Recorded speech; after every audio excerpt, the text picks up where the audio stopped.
După ce am alimentat modulul prin interfață, este Arduino Minimal,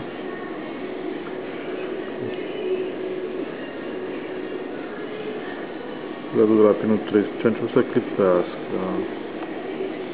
Și acum, ce să facem? Am adaptat sketch-ul să facă ceva mai roboscop.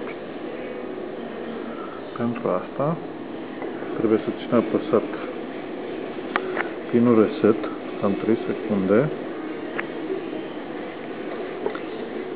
Așa, și să dau compile la asta. Și dacă merge și așa, dacă țin reset, se stinge. Nu cam mult încărcare resetul. Și a dat o eroare, bineînțeles. Lângă switch, reset 1, 2, 3.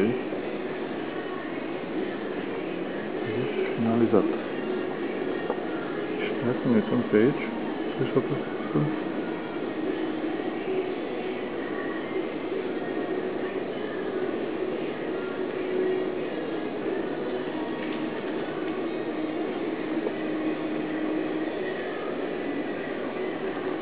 Deci ideea e că trebuie ținut cam 3 secunde butonul de reset